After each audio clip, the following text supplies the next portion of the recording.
يا أيها الذين آمنوا إن تطيعوا الذين كفروا يردوكم على أعقابكم فتنقلبوا خاسرين۔ اے لوگو جو ایمان لائے ہو، اگر تم ان لوگوں کے اشاروں پر چلو گے جنہوں نے کفر کی راہ اختیار کی ہے تو وہ تم کو الٹا پھیر لے جائیں گے اور تم نامراد ہو جاؤ گے۔ وہ تم کو الٹا پھیر لے جائیں گے، یعنی جس کفر کی حالت سے تم نکل کر آئے ہو اسی میں یہ تمہیں پھر واپس لے جائیں گے۔ منافقین اور یہودی احد کی شکست کے بعد مسلمانوں میں یہ خیال پھیلانے کی کوشش کر رہے تھے کہ محمد صلی اللہ علیہ وسلم اگر واقعی نبی ہوتے تو شکست کیوں کھاتے؟ یہ تو ایک معمولی آدمی ہیں، ان کا معاملہ بھی دوسرے آدمیوں کی طرح ہے، آج فتح ہے تو کل شکست۔ خدا کی جس حمایت و نصرت کا انہوں نے تم کو یقین دلا رکھا ہے وہ محض ایک ڈھونگ ہے، معاذ اللہ۔ بل اللہ مولاکم وہو خیر الناصرین۔ ان کی باتیں غلط ہیں، حقیقت یہ ہے کہ اللہ تمہارا حامی و مددگار ہے اور وہ بہترین مدد کرنے والا ہے۔ سنلقی فی قلوب الذین کفروا الرعب بما اشرکوا باللہ ما لم ينزل به سلطانا ومأواهم النار وبئس مثوى الظالمین۔ ان قریب وہ وقت آنے والا ہے جب ہم منکرین حق کے دلوں میں رعب بٹھا دیں گے، اس لیے کہ انہوں نے اللہ کے ساتھ ان کو خدائی میں شریک ٹھہرایا ہے جن کے شریک ہونے پر اللہ نے کوئی سند نازل نہیں کی۔ ان کا آخری ٹھکانہ جہنم ہے اور بہت ہی بری ہے وہ قیام گاہ جو ان ظالموں کو نصیب ہوگی۔ وَلَقَدْ صَدَقَكُمُ اللَّهُ وَعْدَهُ إِذْ تَحُسُّونَهُم بِإِذْنِهِ حَتَّى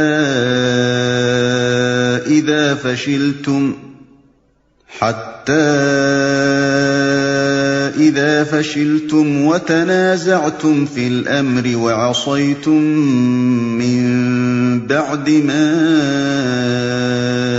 أَرَاكُمْ مَا تُحِبُّونَ مِنْكُمْ مَنْ يُرِيدُ الدُّنْيَا وَمِنْكُمْ مَنْ يُرِيدُ الْآخِرَةَ ثُمَّ صَرَفَكُمْ عَنْهُمْ لِيَبْتَلِيَكُمْ وَلَقَدْ عَفَا عَنْكُمْ وَاللَّهُ ذُو فَضْلٍ عَلَى الْمُؤْمِنِينَ۔ اللہ نے تائید و نصرت کا جو وعدہ تم سے کیا تھا وہ تو اس نے پورا کر دیا۔ ابتدا میں اس کے حکم سے تم ہی ان کو قتل کر رہے تھے، مگر جب تم نے کمزوری دکھائی اور اپنے کام میں باہم اختلاف کیا اور جو ہی کہ وہ چیز اللہ نے تمہیں دکھائی جس کی محبت میں تم گرفتار تھے، یعنی مال غنیمت، تم اپنے سردار کے حکم کی خلاف ورزی کر بیٹھے، اس لیے کہ تم میں سے کچھ لوگ دنیا کے طالب تھے اور کچھ آخرت کی خواہش رکھتے تھے۔ تب اللہ نے تمہیں کافروں کے مقابلے میں پسپا کر دیا تاکہ تمہاری آزمائش کرے، اور حق یہ ہے کہ اللہ نے پھر بھی تمہیں معاف ہی کر دیا کیونکہ مومنوں پر اللہ بڑی نظر عنایت رکھتا ہے۔ اور حق یہ ہے کہ اللہ نے پھر بھی تمہیں معاف ہی کر دیا، یعنی تم نے غلطی تو ایسی کی تھی کہ اگر اللہ تمہیں معاف نہ کر دیتا تو اس وقت تمہارا استحصال ہو جاتا۔ یہ اللہ کا فضل تھا اور اس کی تائید و حمایت تھی جس کی بدولت تمہارے دشمن تم پر قابو پا لینے کے بعد ہوش گم کر بیٹھے اور بلا وجہ خود پسپا ہو کر چلے گئے۔ اذ تصعدون ولا تلوون على احد والرسول يدعوكم في اخراكم فأثابكم غما بغم لكي لا تحزنوا على ما فاتكم ولا ما أصابكم واللہ خبیر بما تعملون۔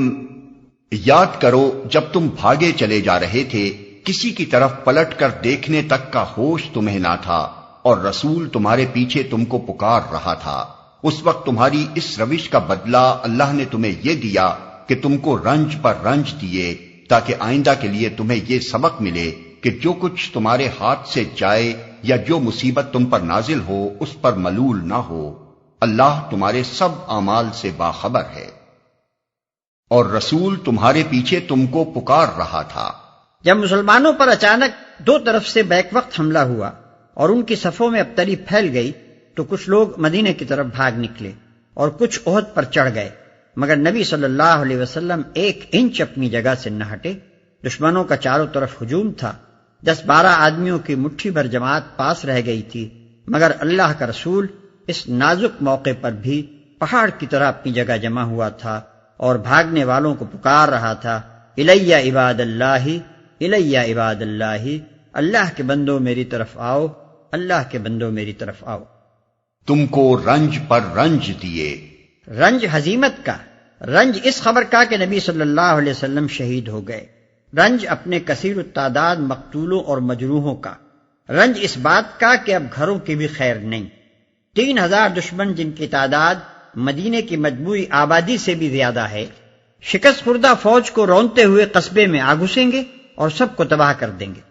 ثم انزل عليكم من بعد الغم امنة نعاسا يغشى طائفة منكم وطائفة قد أهمتهم أنفسهم يظنون بالله غير الحق ظن الجاهلية يقولون هل لنا من الأمر من شيء قل إن الأمر كله لله يخفون في أنفسهم ما لا يبدون لك يقولون لو كان لنا من الأمر شيء ما قتلنا هاهنا قل لو كنتم في بيوتكم لبرز الذين كتب عليهم القتل إلى مضاجعهم وَلِيَبْتَلِيَ اللَّهُ مَا فِي صُدُورِكُمْ وَلِيُمَحِّصَ مَا فِي قُلُوبِكُمْ وَاللَّهُ عَلِيمٌ بِذَاتِ الصُّدُورِ۔ اس غم کے بعد پھر اللہ نے تم میں سے کچھ لوگوں پر ایسی اطمینان کی سی حالت طاری کر دی کہ وہ اونگنے لگے، مگر ایک دوسرا گروہ جس کے لیے ساری اہمیت بس اپنے مفاد ہی کی تھی، اللہ کے متعلق طرح طرح کے جاہلانہ گمان کرنے لگا جو سراسر خلاف حق تھے۔ یہ لوگ اب کہتے ہیں کہ اس کام کے چلانے میں ہمارا بھی کوئی حصہ ہے۔ ان سے کہو کسی کا کوئی حصہ نہیں، اس کام کے سارے اختیارات اللہ کے ہاتھ میں ہیں۔ دراصل یہ لوگ اپنے دلوں میں جو بات چھپائے ہوئے ہیں اسے تم پر ظاہر نہیں کرتے۔ ان کا اصل مطلب یہ ہے کہ اگر قیادت کے اختیارات میں ہمارا کچھ حصہ ہوتا تو یہاں ہم نہ مارے جاتے۔ ان سے کہہ دو کہ اگر تم اپنے گھروں میں بھی ہوتے تو جن لوگوں کی موت لکھی ہوئی تھی وہ خود اپنی قتل گاہوں کی طرف نکل آتے، اور یہ معاملہ جو پیش آیا یہ تو اس لیے تھا کہ جو کچھ تمہارے سینوں میں پوشیدہ ہے اللہ اسے آزما لے، اور جو کھوٹ تمہارے دلوں میں ہے اسے چھانٹ دے۔ اللہ دلوں کا حال خوب جانتا ہے۔ اس غم کے بعد پھر اللہ نے تم میں سے کچھ لوگوں پر ایسی اطمینان کی سی حالت طاری کر دی کہ وہ اونگنے لگے۔ یہ ایک عجیب تجربہ تھا جو اس وقت لشکر اسلام کے بعض لوگوں کو پیش آیا۔ حضرت ابو طلحہ رضی اللہ تعالی عنہ جو اس جنگ میں شریک تھے خود بیان کرتے ہیں کہ اس حالت میں ہم پر اونگ کا ایسا غلبہ ہو رہا تھا کہ تلواریں ہاتھ سے چھوٹی پڑتی تھیں۔ ان الذين تولوا منكم يوم التقى الجمعان انما استزلهم